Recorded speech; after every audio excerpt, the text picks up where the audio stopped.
Hello friends, मेरा नाम नरेंद्र जांगिड और हमने क्लास 10th मैथ्स की एक्सरसाइज 4.3 ली है। इसमें क्वेश्चन नंबर 5 हम सॉल्व करेंगे। In a class test the sum of Sepali's marks, Sepali के मार्क्स आए हैं उसके मैथमेटिक्स एंड इंग्लिश में। टोटल कितना है, सम कितना है, 30 है दोनों को मिला के। Had she got 2 marks more in mathematics. Had she got means अगर उसके मैथमेटिक्स में 2 मार्क्स ज़्यादा आते and 3 marks less in English, English में 3 मार्क्स लेस आते, कम आते, the product of their marks would have been 210। ये जो अगर कम आते या ज़्यादा आते तो उनका प्रोडक्ट कितना होता, 210 होता। Find her marks in 2 subject, दोनों सब्जेक्ट में मार्क्स फाइंड आउट करने हैं। तो ऐसे क्वेश्चंस को सॉल्व करने के लिए हम क्या करेंगे, sum of Sepali's marks in mathematics and English. तो एक मार्क्स मान लेते हैं, जैसे let Sepali's marks in mathematics, mathematics में कितने मार्क्स आए, मान लिया कि हम अक्स आए है ना। अब दोनों को मिला के कितने आए थे, 30। मान लो जैसे 30 टोटल है, अगर इसमें मैथ्स के घटा देंगे तो 30 माइनस अक्स बनेगा। ये किस में आ गए, इंग्लिश में आ गए। तो then सेपालीज marks in English, English में कितना बन जाएगा, 30 माइनस अक्स। ये मार्क्स है, ठीक है। यहाँ लिख दे x marks and this 30 minus x marks, ठीक है। तो अब हम क्या करेंगे, ये कंडीशन दे रखी है, had she got 2 marks in more in mathematics and 3 marks less in English. ये कंडीशन यहाँ लिखेंगे, फिर देखते हैं कि कितने मार्क्स बनते हैं।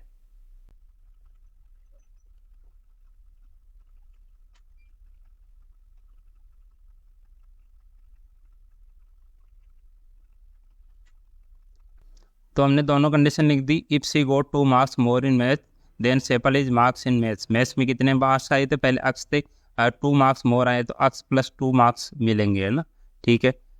और if C got 3 marks less in English, English में पहले कितने थे, 30, तो अब कितने हो गए, then सेपालीज marks in English, 30 minus x तो पहले थे और अब कितने हैं, -3, 3 मार्क्स लेस है, -3 कर देंगे तो कितना आ जाएगा, ये 30 माइनस 3 27, 27 माइनस अक्स, इतने मार्क्स आ गए। अब कंडीशन दे रखी है, then the product of their marks would have been 210। Then product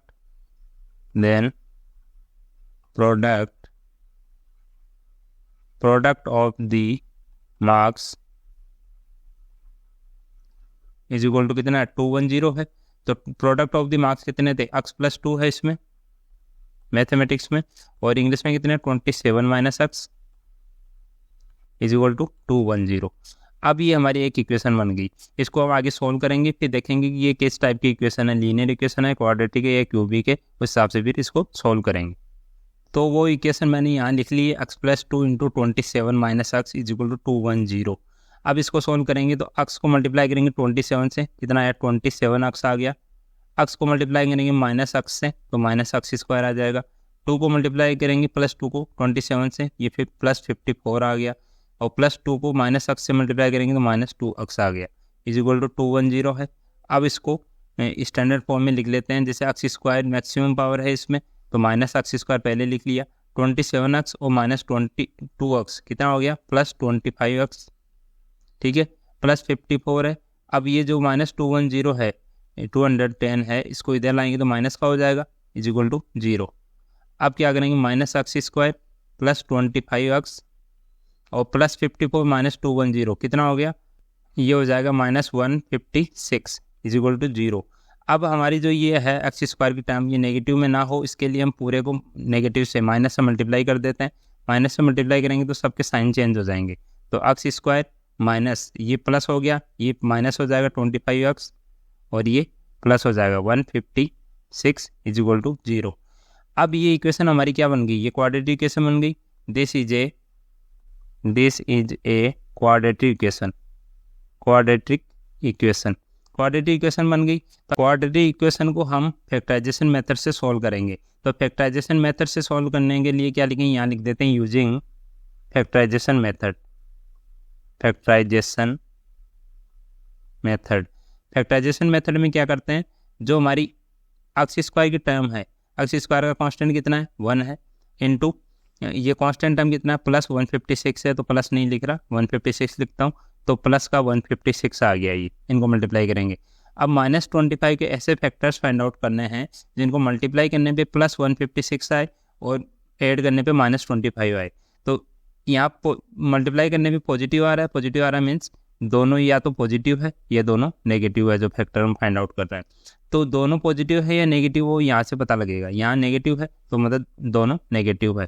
तो दोनों नेगेटिव होने का मतलब क्या है, जो इनका मल्टीपल होगा 156 होगा और ऐड करने पे -25 आए।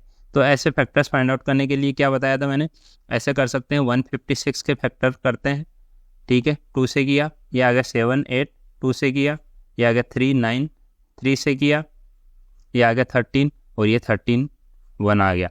अब देखते हैं इसमें 2 2 4 4 3 जा, ये 12 आ गया और ये 13 आ गया। तो अगर इनको माइनस माइनस लेता हूँ दोनों को तो -25 आ जाएगा और मल्टीप्लाई करूँगा तो 156 आ जाएगा क्योंकि हमने फैक्टर किए हैं। तो ये दोनों हो सकते हैं इसके फैक्टर, -12 और -13। तो यहाँ लिख देता हूँ x square -13x -12x plus 156 is equal to 0, ठीक है।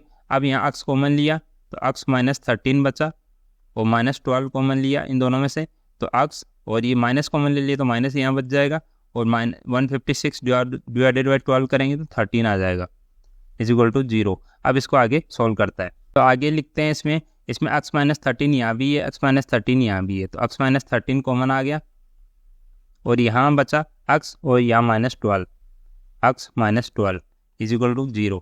अब दोनों को इक्वल टू 0 रख लेंगे तो x -13 is equal to 0 and x -12 is equal to 0।